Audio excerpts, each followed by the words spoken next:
Hello, this is Joe from Nerd in Korea. We're continuing our budget Kindred series and we're looking at budget rats. We're starting our budget rats. So here we're talking about the general ones, the rats for all occasions, I'm calling it. Anyway, when I say budget, I mean $2 or less, and I'm going by the TCG market value. TCG is not a sponsor, not at all.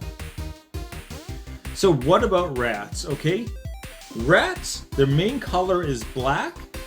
Their three main strategies have been able to find, I'd say, are token, infect, and discard. So those are the three main ones. I will be doing a video on each strategy for rats coming up. This is about general usage. Again, this is kind of like the general one, where you can throw these rats into any deck or many different kinds of decks. We'll get into specific strategies in later videos, one for each strategy.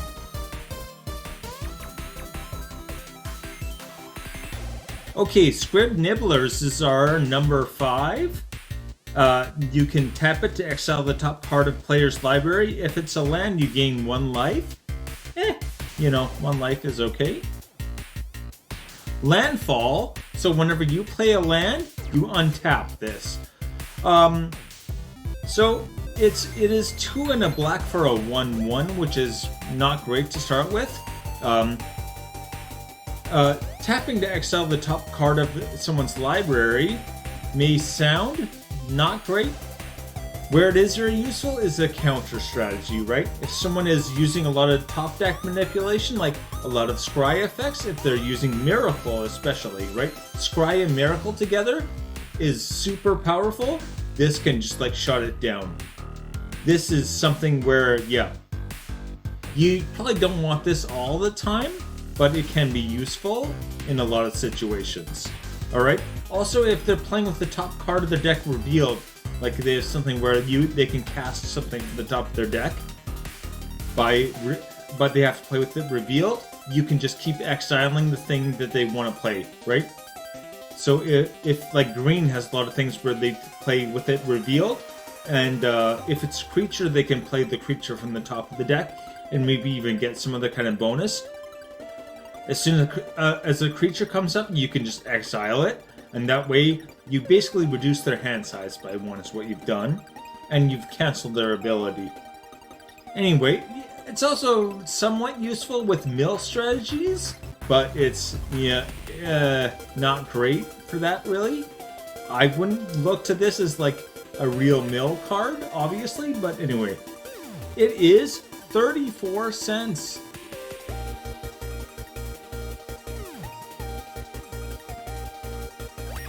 Okay, Lord Skitter's Butcher.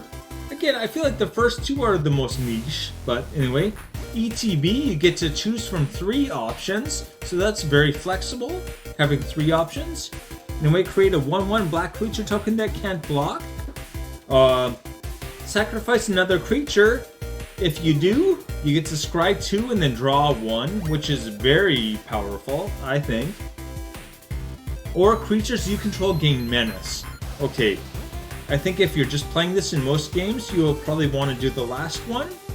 Hopefully you've got a decent board state, and then you give everything menace as evasion, and you just go in, right? I believe that is, you need 2 blockers for every attacker. So you're going to get a lot of attackers through using menace. And this just gives it to all your creatures for the turn. Where this is really good, I think, is if you can flicker it. If you can take it off the battlefield and put it back on and get the ETB many times. Especially if you have some kind of tokens that you can sacrifice. And then just keep scrying 2, drawing 1. That gets out of hand very quickly, right? Draw 1 extra is okay, it's not great. Scry 2, draw 1. That's like making it very likely that you're getting whatever you need, right? If you need the land, you can get the land, probably. That's really out of 3 cards, right? If the first 2 cards aren't a land, put them both to the bottom. You take the next one. If the third one's still not a land, maybe you should have more land in your deck. Maybe that, huh? Or shuffle better. I don't know. But anyway, that is 9 cents. That is 9 cents.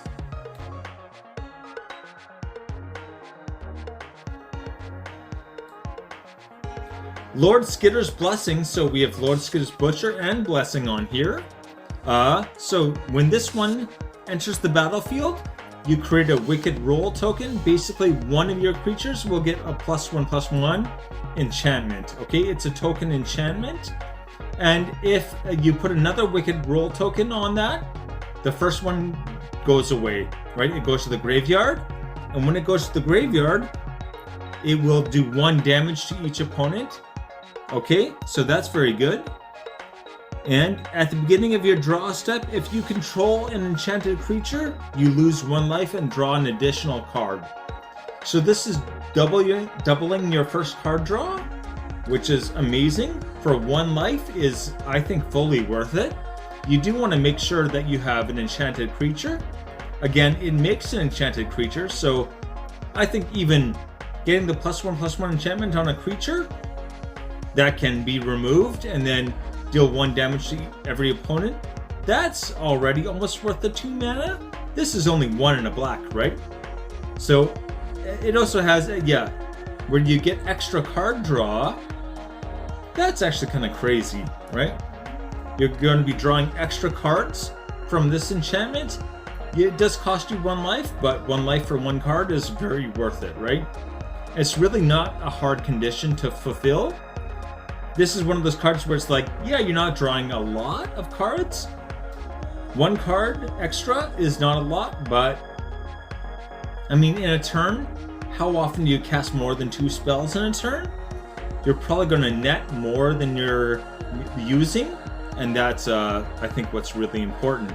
Anyway, that is 19 cents.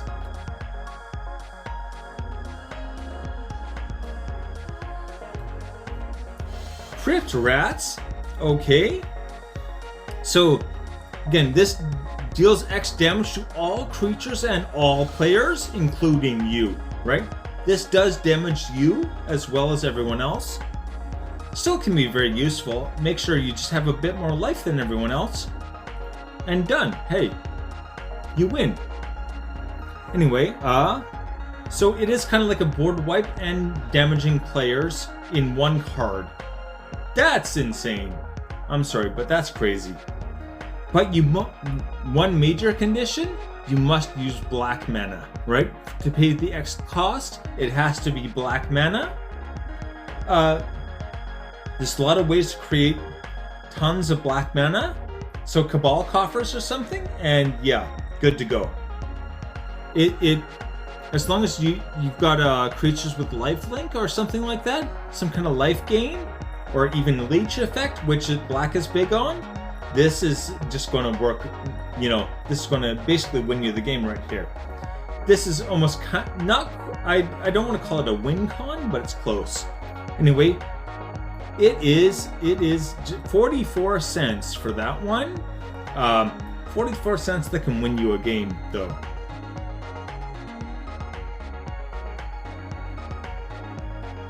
Okay, Nezumi Grave Robber. So, before I forget, please hit like and subscribe. I would really appreciate it. Remove target card in an opponent's graveyard from the game. If no cards are in that graveyard, flip it. So again, this is kind of like 2 cards on 1. As soon as you use this ability on a player that has no cards left in the graveyard, you're going to flip this over, and it's going to become a different creature with a different power, basically. So, it becomes, instead of a 2/1, it's a 4/2, already much better. And for a 4 and a black, you put target creature into play from any graveyard, okay? Your graveyard, an opponent's graveyard, doesn't matter. This is great for stealing stuff too, right? You do want to combine this with something that will empty out someone's graveyard, especially one player, right? If you can exile one player's graveyard, then you can use the other 2 players' graveyards as like a resource, right? You can start getting creatures from their graveyard. Finding creatures that cost more than 4 mana, or 5 mana, I should say. Not hard to do. I think this has a lot of functionality, and it's one of those cards that gets better and better into the game, right? A lot of cards will kind of fall off more and more throughout the game. This is something that always gets stronger as the game goes on. That's something I like to see. So here we've got examples of cards that you can play to exile the graveyard. This is Bajuka Bog. I think it's going for about $1.30 right now. It comes in, it's a land, it comes in tapped, exiles the graveyard, one player's graveyard, and then can tap for a black. So all kinds of synergy there. And we also have Tormod's Crypt. You can play it for 0 and sacrifice it and exile target player's graveyard. Okay? Even just having an artifact with 0 mana cost can be very useful in a lot of situations. So, yeah. Just all kinds of usefulness from both of these. Sorry, Tormod's Crypt I believe is around 40 cents and Bajuka Bog is about $1.30. So both of those and the Prowler you can probably get for like, you know, just over $2. Just crazy. Just start stealing anything. Your targeted removal is doubly useful when you can just like nab things out of people's graveyards. So yeah. That's something to think about. Just, especially for black, has so much targeted removal that it's like the synergy just keeps building on and on and on. And the list, here we go. Scrib Nibblers, 34 cents. Lord Skitter's Butcher, 9 cents. Lord Skitter's Blessing, 19 cents. Again, if you have auras, you might as well draw an extra card, right? Sure. Crypt Rats, 44 cents. Potential win con. And a board wipe on a card, or on a creature card, I mean. So, worth the 44 cents. Nezumi Grave Robber, 41 cents. Actually cheaper than the Crypt Rats. I feel like the Grave Robber just has more synergy with black than the Crypt Rats does. But you could have both. Yeah, why not both, right? Anyway, alright. Take it easy.